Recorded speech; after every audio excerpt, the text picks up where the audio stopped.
नमस्कार विद्यार्थी मित्रांनो, इयत्ता 8वी सामान्य विज्ञान पाठ क्रमांक 10 पेशी व पेशी अंगके. पाठीमागच्या व्हिडिओमध्ये आपण पाहिलं होतं पेशीचे भाग. त्याच्यामध्ये पहिला भाग होता पेशी भित्तिका, त्यानंतर दुसरा भाग होता पेशी द्रव्यपटल किंवा पेशीपटल म्हटलं जातं त्याला. तर आज आपण पेशी अंगक हा घटक अभ्यासणार आहोत. तर विद्यार्थी मित्रांनो, आपले जसे काही अवयव असतात शरीराचे, जसं की डोळे आहेत, कान आहे, नाक आहे, जीभ आहे, त्वचा आहे आणि यांची कार्य पण वेगवेगळी आहेत. त्याचप्रमाणे पेशीमध्ये सुद्धा तिची वेगवेगळी अंगकं असतात, जशी आपली आहेत आत्ता सांगितल्याप्रमाणे. आता याची जी व्याख्या आहे ती या ठिकाणी आपल्याला दिलेली आहे. पहा, पेशी अंगक म्हणजे विशिष्ट कार्य करणारे पेशीतील उपघटक. इथं आपल्याला त्याची व्याख्या दिलेली आहे. पहा, विशिष्ट कार्य करणारे पेशीतील उपघटक म्हणजे पेशी अंगक. आता ही जी पेशी अंगक आहेत हे काय आहेत, तर हे पेशीचे अवयवच आहेत. पहा काय, ते पेशीचे अवयव. जसे आत्ता मी सांगितले तुम्हाला आपले अवयव, डोळे, कान, नाक, त्वचा, जीभ. त्याचप्रमाणे पेशीमध्ये सुद्धा वेगवेगळे घटक असतात की जे वेगवेगळं कार्य करत असतात. ते पेशीचे अवयवच आहेत. प्रत्येक पेशी अंगकाभोवती मेदप्रथिनयुक्त पटल असतं. पहा, तर ही जी काही वेगवेगळी आता आपण पेशी अंगका अभ्यासणार आहोत, तर यांच्याभोवती मेदप्रथिनयुक्त पटल असतं. केंद्रक व हरितलवक यांच्या व्यतिरिक्त इतर सर्व अंगके ही इलेक्ट्रॉन सूक्ष्मदर्शकाच्या मदतीनंच पाहता येतात. आता केंद्रक आणि हरितलवक यांच्या व्यतिरिक्त असलेली सर्व जी अंगकं आहेत ही फक्त इलेक्ट्रॉन सूक्ष्मदर्शकाच्या साहाय्यानेच पाहता येतात. इथं आपल्याला दिसते, पहा, ही जी आहे ती इलेक्ट्रॉन सूक्ष्मदर्शी आहे आणि या इलेक्ट्रॉन सूक्ष्मदर्शीच्या साहाय्यानेच आपल्याला केंद्रक आणि हरितलवक ही सोडून इतर असलेली जी सर्व पेशी अंगक आहेत ती पाहता येतात. तर पेशीमधील सर्वात महत्त्वाचं जे अंगक आहे ते आहे केंद्रक. त्याला इंग्लिशमध्ये न्यूक्लियस असं म्हटलं जातं. आता या केंद्रकाविषयी आपण माहिती पाहणार आहोत.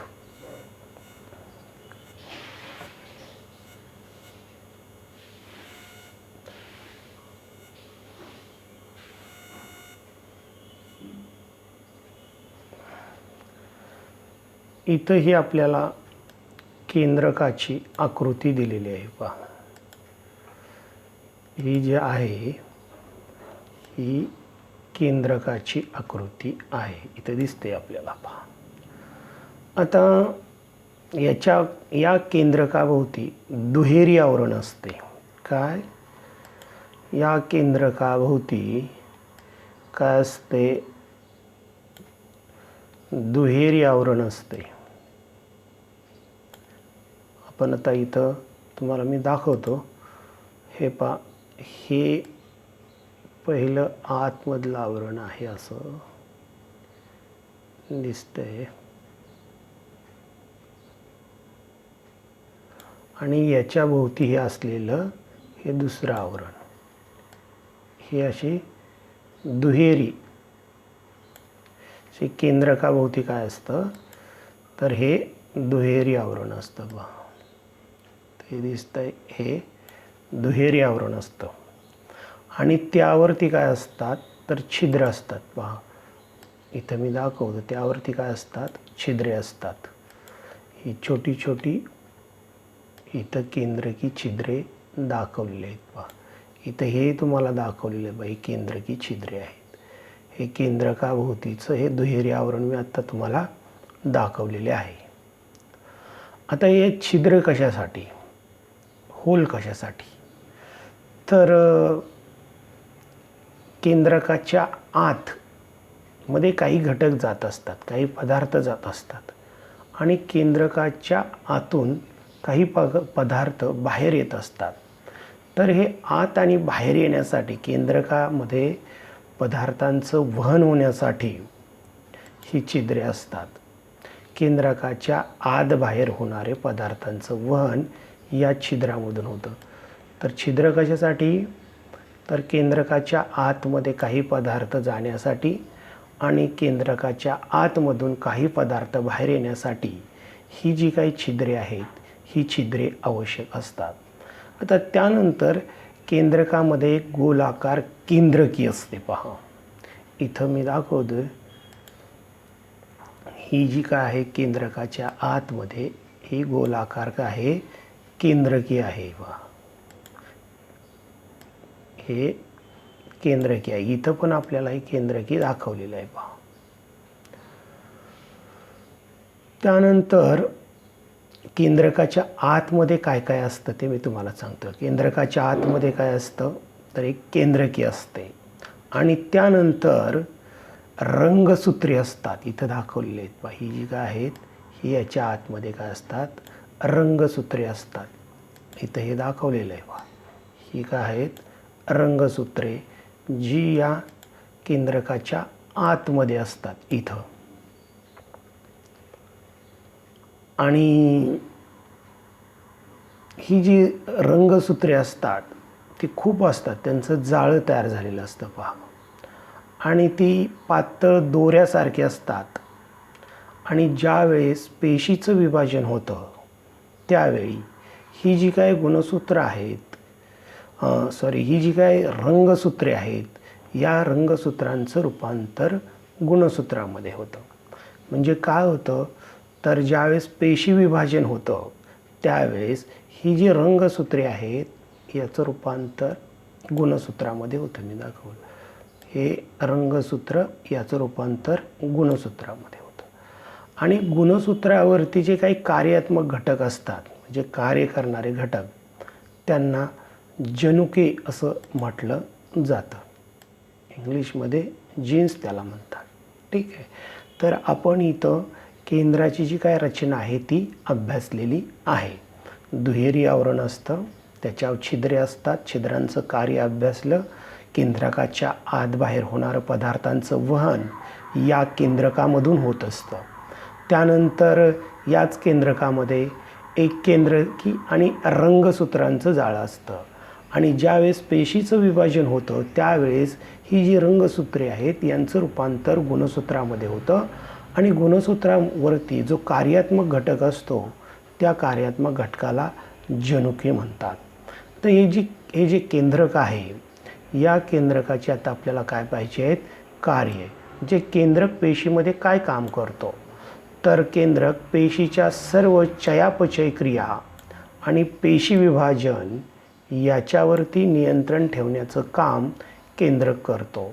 आणि त्याचं दुसरं जे काम आहे ते आहे आनुवंशिक जी काही गुण असतात, आनुवंशिक जी लक्षणं असतात ती पुढच्या पिढीकडे पाठवण्याचं काम या जनुकांद्वारे केलं जातं. आता त्यापुढचा जो घटक आहे तो आहे अंतर्द्रव्य जालिका. आपण इथं पाहतोय पहा, हा पुढचा जो घटक आहे किंवा पुढचं जे पेशीचं अंगक आहे अंतर्द्रव्य जालिका, एंडोप्लाझ्मिक रेटिक्युलम, इंग्लिशमध्ये त्याला एंडोप्लाझ्मिक रेटिक्युलम म्हणतात. आता हा जो शब्द आहे या शब्दाचा अगोदर आपल्याला अर्थ पाहिजे आहे. अंतर म्हणजे आतमध्ये, द्रव्य म्हणजे पेशी द्रव्यात असणारं जे काही जाळं आहे या जाळ्याला अंतर्द्रव्य जालिका असं म्हटलं जातं. तर पेशीच्या आतमध्ये विविध पदार्थाचे वहन करणाऱ्या अंगकाला अंतर्द्रव्य जालिका म्हणतात. पेशीच्या आतमध्ये जे काय विविध पदार्थ असतात, या विविध पदार्थांचं वहन करणारे जे अंगक आहे याला अंतर्द्रव्य जालिका म्हटलं जातं. अंतर्द्रव्य जालिका म्हणजे तरल पदार्थांनी भरलेल्या सूक्ष्म नलिका व पट एकमेकांना जोडले जाऊन बनलेली जाळ्यासारखी रचना असते पहा. तर ही अंतर्द्रव्य जालिका म्हणजे काय, तर याच्यामध्ये असे पदार्थ भरलेले असतात पहा. इथं दाखवतोय पहा, हे जे पूर्ण आहे इथून हे पूर्ण केंद्रकाभोवती असं हे म्हणजे चिकटलेलं असतंय अंतर्द्रव्य जालिका. आता ही जी अंतर्द्रव्य जालिका आहे, आता ही तरल पदार्थांनी भरलेली असते. याच्यात दिसतेत पहा, हे जे आहे हे तरल पदार्थ आहेत पहा. या तरल पदार्थांनी ही अंतर्द्रव्य जालिका भरलेली असते. आता ही कशी तयार होते पहा, तर सूक्ष्म नलिका दिसत आहेत या, तर मी इथं दाखवतोय पहा. ही एक अशी सूक्ष्म नलिका आहे, ही सूक्ष्म नलिका आहे, या सगळ्या सूक्ष्म नलिका आहेत. ठीक आहे. आणि हे सगळे पट आहेत पहा. हे म्हणजे एक प्रकारच्या या पिशव्या आहेत. पिशव्या आणि नळ्या या एकमेकांना जोडून तयार झालेलं हे सगळं काय पूर्ण जाळं आहे. म्हणून याला अंतर्द्रव्य जालिका असं म्हटलं जातं. आता अंतर्द्रव्य जालिका आतील बाजूने केंद्रकाला आतील बाजूने इथं आपण पाहतोय, ही आतील बाजूले इथून हे केंद्रक आहे बा, हे जे आहे हे केंद्रक आहे. आणि अंतर्द्रव्य जालिका आतून केंद्रकाला आतून इकडं कुणाला जोडलेले आहे केंद्रकाला बा. इथं आपण पाहतोय आतील बाजूने ही अंतर्द्रव्य जालिका अशी केंद्रकाला जोडलेली आहे. हा केंद्रक आहे आणि आतील बाजूने ही जी अंतर्द्रव्य जालिका आहे ही केंद्रकाला जोडलेली आहे. तर बाहेरील बाजूने प्रद्रव्य पटलाला पहा, अशी अशी गोलाकार पेशी असते, आपल्याला माहिती आहे पहा. असं हे पेशीमधलं केंद्रक आहे आणि केंद्रकाला आतील बाजूने जोडलेले आहे.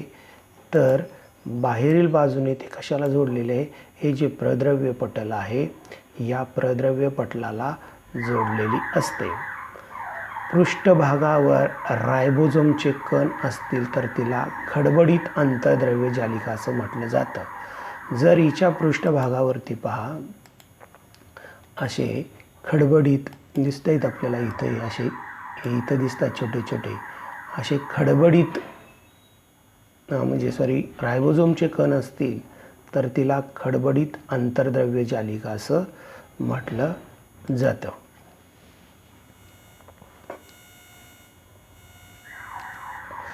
आता हिचं जे कार्य आहे ते कार्य आता आपल्याला पाहायचं आहे. अंतर्द्रव्य जालिकेची कार्य.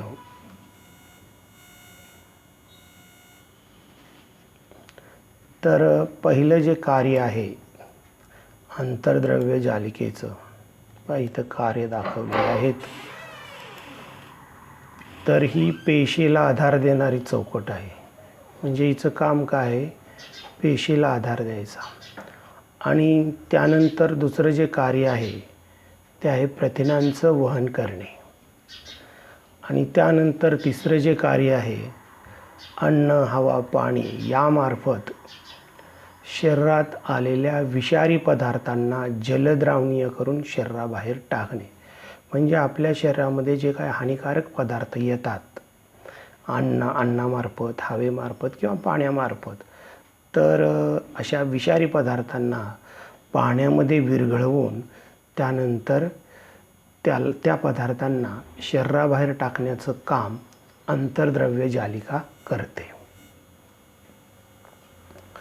आणि तिसरं जे अंगक आहे पेशीचं, तर ते आहे गॉल्गी काय.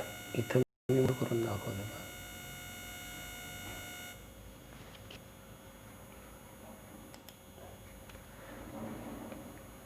हे तिसरं महत्त्वाचं अंगक आहे गॉल्गी काय. आता हे जे गॉल्गी काय आहे याची रचना कशी असते पहा, तर एकमेकांना समांतर रचलेल्या 5 ते 8 चपट्या पोकळ कोशांपासून गॉल्गी संकुल बनते. कोश म्हणजे एक प्रकारच्या पिशव्या आहेत त्या पहा. तर हे एक आहे, ही एक पिशवी चपटी आणि पातळ पोकळ. ही दुसरी आहे, त्यानंतर ही तिसरी आहे, ही चौथी आहे, ही 5वी आहे, ही 6वी आहे. म्हणजे 5 ते 8 चपट्या पोकळ कोशांपासून हे गॉल्गी संकुल बनतं. आणि या कोशांना कुंड असं म्हटलं जातं पहा. इथं दाखवलेले आहेत पहा आकृतीमध्ये. हे काय आहेत, इथे कुंड आहेत. हे सगळी काय आहेत, कुंड आहेत. हे पण कुंड आहे. कुंड म्हणजे एक प्रकारचं भांडं पहा. तर ही आहे समपक्ष बाजू. ठीक आहे. या कुंडामध्ये विविध प्रकारची विकर असतात पहा.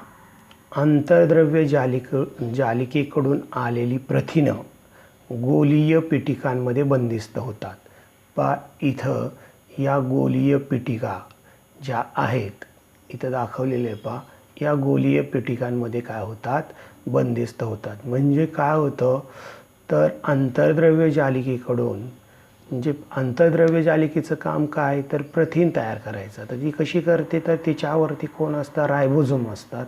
आणि रायबोझोम काय करतात, प्रथिनं तयार करतात. आता ही तयार झालेली जी प्रथिनं आहेत, ही प्रथिनं अशा गोल अशा पिटिकांमध्ये, अशा ज्या पिटिका असतात यांच्यामध्ये ती बांधली जातात. बंदिस्त पॅकिंग केलं जातं त्या प्रथिनांचं.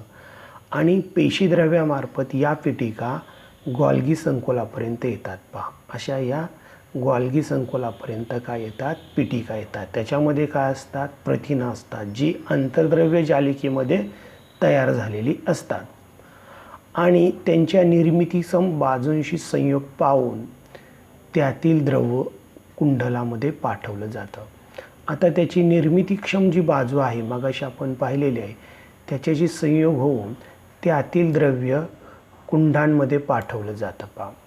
आणि या कुंडांच्या घड्यामधून पुढे सरकताना, आता इथं पहा, इथं असं हे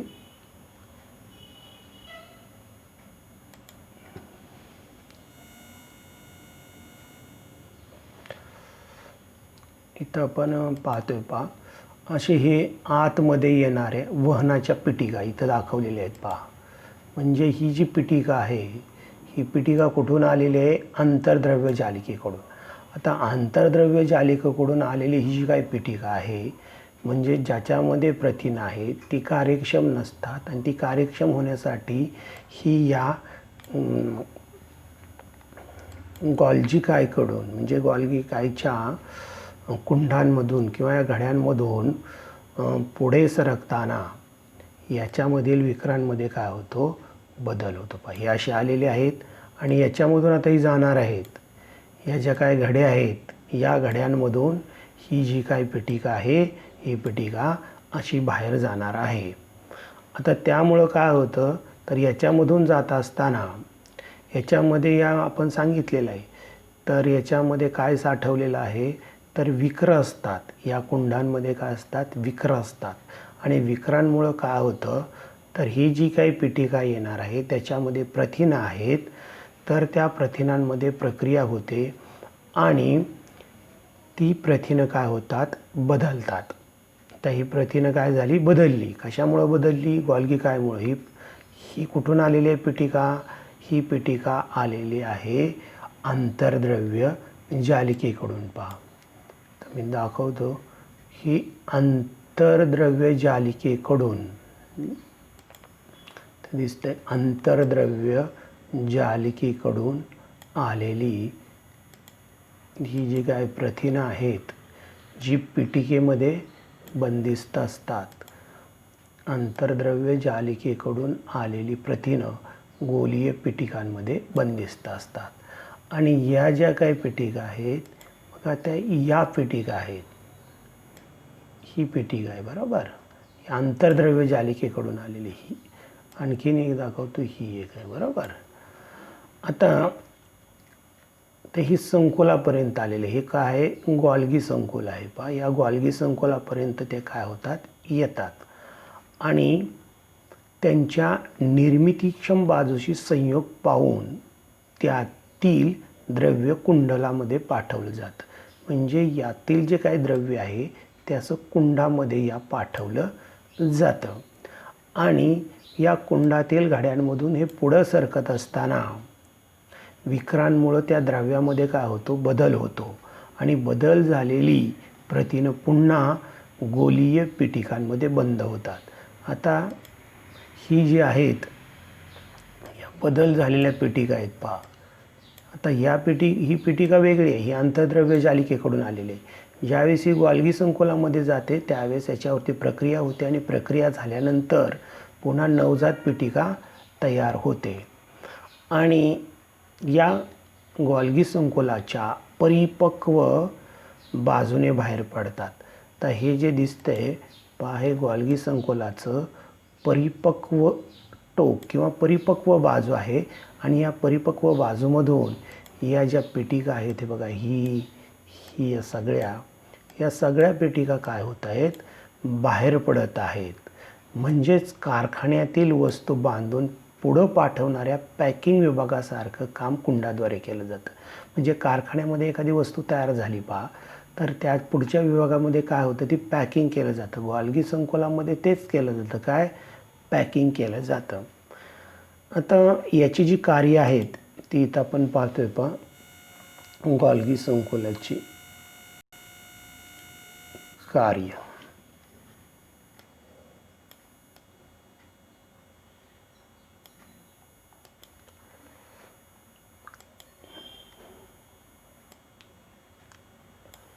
हे स्रावी अंगक आहे. पहा, त्यानंतर पेशीत संश्लेषित झालेली जी काही विकरं असतात, प्रथिनं असतात किंवा जी काय वर्णके असतात, रंग देणारे घटक इत्यादी पदार्थामध्ये बदल घडवून त्यांची विभागणी करणं, त्यांना पेशीमध्ये किंवा पेशीबाहेर अपेक्षित ठिकाणी पोहोचवण्याचं काम हे गॉल्गी संकुल करतं. त्यानंतर रिक्तिका, आणखीन एक अंगक आहे. पहा, पेशीमधला रिक्तिका आणि स्रावी पेटिका यांची निर्मिती करण्याचं कामसुद्धा गॉल्गी संकुल करतं. त्याचप्रमाणे पेशीभित्तिका असेल, प्रद्रव्य पटल असेल, लयकारिका असतील, तर यांची निर्मिती करण्यास देखील हे गॉल्गी संकुल किंवा गॉल्जी पिंड असंही याला म्हटलं जातं, हे मदत करत असतं. तर विद्यार्थी मित्रांनो, आज आपण पेशीची 3 महत्त्वाची अंगकं अभ्यासली. त्याच्यामध्ये केंद्रक, त्याची रचना, त्याचं कार्य, त्यानंतर आंतरद्रव्य जालिका, तिची रचना, तिचं कार्य आणि गॉल्जी संकुल, तिची रचना आणि तिचं कार्य आपण अभ्यासलेलं आहे. तर विद्यार्थी मित्रांनो, या तिन्ही घटकांची म्हणजे केंद्रक असेल, आंतरद्रव्य जालिका असेल किंवा गॉल्गी संकुल असेल, तर यांची कार्य तुम्ही वहीमध्ये लिहून काढा आणि पाठ करा.